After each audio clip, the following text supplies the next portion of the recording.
내가 예민한 거겠지? 이 정도는 괜찮겠지? 두 분 다 잘못 생각하고 계신 겁니다. 모두 고소 가능합니다. 안녕하세요. 검사 출신 최용희 변호사입니다. 요즘은 사소한 말과 행동에 대해서도 빈번하게 고소가 이루어지고 있는데요. 오늘은 성범죄는 어떻게 구분할 수 있고 어떤 부분에 대해서 고소가 가능한지에 대해서 말씀드리겠습니다. 그 성범죄 종류가 되게 여러 개라고 하던데 네. 이게 다 형사처벌 가능한가요? 아니요, 그렇지 않습니다. 우선 일반인이 생각하는 성범죄와 처벌 대상이 되는 것은 구별할 필요가 있습니다. 성범죄는 처벌 대상에 해당하고 성희롱은 기본적으로 처벌 대상에 해당하지 않습니다. 여기서의 처벌은 당연히 형사처벌을 말하고, 형사처벌이라는 것은 감옥 가는 징역, 집행유예, 그리고 돈 내는 벌금, 이렇게 크게 세 가지라고 볼 수 있습니다. 성범죄에는 크게 성폭행과 성추행이 있고요. 성폭행은 강간, 중강간이 가장 대표적이라고 보시면 되고, 성추행은 법적으로 정확한 용어는 아니고 정확히는 강제추행인데 성행위에 이르지 않은 의사에 반하는 신체적 접촉을 예로 들 수 있겠습니다. 성적인 행위라고 해서 모두 감옥 갈 수 있는 범죄에 해당하는 것은 아니라는 점을 아셔야 할 것 같습니다. 먼저 성희롱에 대해서 말씀을 드리겠습니다. 성희롱은 기본적으로 말로 이루어지고 행동이 개입되면 성희롱의 범위를 넘어 형사처벌 대상이 되는 성범죄, 그중 성추행에 해당할 수 있습니다. 통신매체 이용 음란이라는 게 있는데 이것도 말을 이용한 범죄지만 통신매체를 수단으로 해야 되기 때문에 단순히 말로 하는 경우에는 해당하지 않습니다. 성희롱의 가장 대표적인 경우는 직장 내에서 혹은 학교에서 당사자들 사이에 주고받는 말에 의해서 문제가 되는 경우가 많습니다. 중요한 점은 성희롱이 처벌 대상이 아니라고 해도 성범죄가 아닌 다른 범죄에는 해당해서 처벌받을 수 있다는 점입니다. 예를 들어서 내가 한 발언이 성희롱 수준이어서 형사처벌 대상은 아니지만 그것이 명예훼손이나 모욕, 때로는 협박에 해당한다면 이 부분은 별도의 범죄를 구성하기 때문에 처벌을 받을 수 있습니다. 그 다음에 가장 흔하게 이루어지는 것이 성범죄 중 성추행, 즉 강제추행입니다. 대부분 신체적 접촉을 동반하게 됩니다. 성추행 사건이 가장 무서운 이유는 피해자의 말 한마디로도 처벌이 가능하고 구속이 될 수도 있다는 점입니다. 성추행이 처벌 대상이 되는 추행에 해당하기 위해서는 추행의 고의가 있어야 되고 내가 한 행위가 추행으로 평가될 수 있어야 됩니다. 예를 들어서 누군가의 어깨를 손가락으로 살짝 건드렸다면 피해자가 성적 수치심을 느꼈다고 하더라도 추행으로 평가될 만한 행위는 아니라고 볼 수도 있습니다. 그러나 대다수의 사건은 지금 말씀드린 것처럼 명확하지 않고 애매한 경우가 정말 많습니다. 실제 사건의 예를 들겠습니다. 이 사건은 군 부대에서 일어난 일이었고 한겨울에 남자인 상사와 부하인 여군 사이에 일어난 일입니다. 무기고에서 무기를 불출해야 돼서 지문을 찍어야 되는데 이 여군의 지문이 먹히지가 않았습니다. 추워서 기계가 지문을 잘 읽지 못한 것 같습니다. 그러자 상사인 남자 군인이 여자 부하의 손을 잡아서 지문 부분을 자신의 입으로 이렇게 하하 불면서 지문을 다시 찍으려고 했습니다. 근데 이 과정에서 이 여성분은 성적 수치심을 느꼈다고 하고 남자는 그런 상황이 아니라 당시 업무를 해야 되는 상황에서 빨리 처리해야 돼서 그런 행동을 할 수밖에 없었다고 이야기했습니다. 이야기를 들어보면 양쪽 다 일리가 있기 때문에 과연 이거를 추행으로 봐야 되는지에 대해서 판단이 명확하지만은 않습니다. 아까 말씀드린 두 가지 요건 중 과연 이 남자 군인에게 성추행의 고의가 있었다고 볼 수 있는지, 그리고 이 행위를 과연 추행으로 평가할 수 있는지 모두가 애매하기 때문에 이런 경우는 어떻게 준비를 하고 판단자가 어떻게 결정을 내리느냐에 따라서 결과가 천차만별일 수 있습니다. 이런 일에 연루되지 않으면 어떻게 해야 되나요? 우선 성범죄, 성희롱 다 하면 안 되지만 가장 일단 간단한 건 어떤 경우에도 신체적 접촉은 하지 않는 겁니다.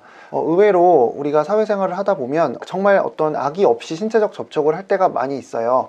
근데 남녀 불문하고 그리고 지위 고하를 막론하고 신체적 접촉을 하지 않는 것이 이런 시비를 사전에 차단하는 길이라고 생각합니다. 상대방이 문제를 삼을 경우에는 나는 그럴 의도가 아니었는데 그런 걸 갖고 그래, 세상이 너무 삭막해졌어, 이런 변명은 먹히지 않을 수 있고 내 의도는 그렇지만 상대방이 성적 수치심을 느꼈고 그렇게 평가될 수 있는 행위라고 한다면 내가 억울하다 하더라도 처벌을 받을 수 있습니다. 만약 연루가 됐을 때는 제가 반드시 변호사를 선임하라고 말씀드리는 사건에 해당하게 됩니다. 성범죄 사건은 대부분 양측 말밖에 없기 때문에 사실관계의 측면에서 양측 말은 상반되는 경우가 매우 많습니다. 사실 생각해보면 되게 신기합니다. 왜냐하면 같은 시간 같은 장소에서 둘이 똑같은 일을 경험했는데 양측 이야기는 180도 다를 때가 너무 많거든요. 그래서 나의 진술이 더 믿을 만한, 즉 더 신빙성이 있다는 선택을 받으려면 사실관계를 신빙성 있게 진술하는 것이 매우 필요하고,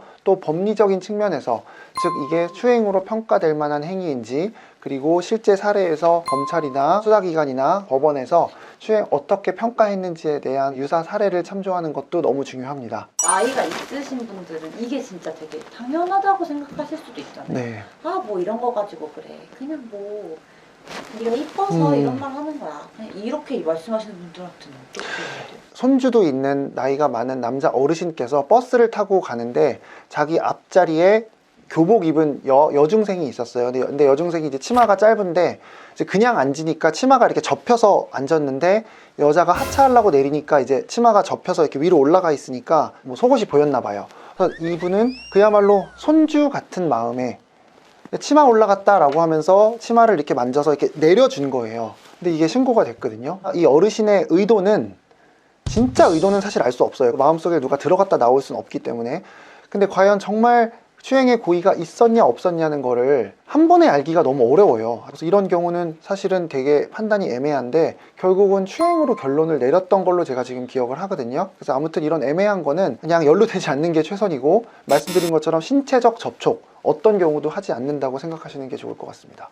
이렇게 동성끼리도 막 그런 게 있나요? 동성끼리 그런 경우 너무 많고, 군부대에서 정말 많습니다. 선임이 후임한테 수고했다 라고 하면서 엉덩이를 그냥 두드린 거예요. 사실 이제 옛날로 치면 그냥 뭐 남자끼리인데 뭐 격려의 의미로 이렇게 했을 수 있지만, 요즘은 추행당했다고 고소하는 사람들이 정말 많거든요. 그러니까 남자끼리인데 어때? 군대에서 그럴 수 있지라는 생각을 물론 할 수 있지만, 이게 문제가 됐을 때는 판단하는 사람이 이거 아무것도 아니야 이렇게 결론을 내리진 않거든요. 그래서 추행으로 결론이 날 수도 있기 때문에 다시 한번 강조하지만, 신분 관계, 성별, 내가 처한 장소 다 불문하고 신체적 접촉은 하시지 않는 것이 좋습니다. 그럼 혹시 마지막으로 변호사님이 해주고 싶은 말씀이 있으신가요? 네, 이제 주로 이런 경우는 남자분들이 많아서 남자분들한테 드리고 싶은 말씀은, 딸 같아서 혹은 우리 아들 같아서 아버지의 마음으로 이런 생각은 제발 하지 않으셨으면 좋겠습니다. 아무리 이런 것이 좋은 마음에서 비롯됐다 하더라도 그렇게 비춰지지 않을 수 있고 그와 다른 판단을 받을 수 있기 때문입니다.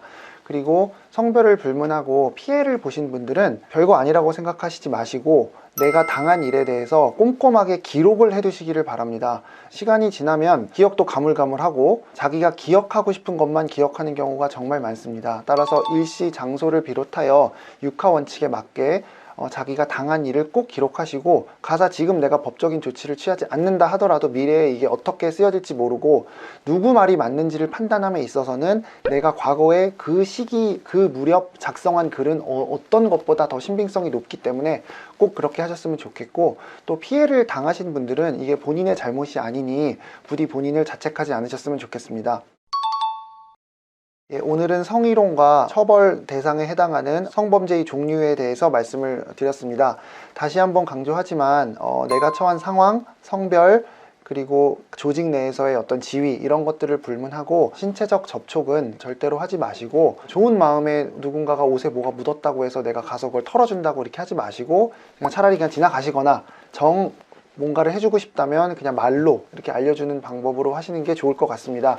문제가 됐을 때 잘 해결을 해서 억울함을 해소하는 것보다 문제가 발생하지 않도록 예방하는 것이 더 좋은 방법입니다.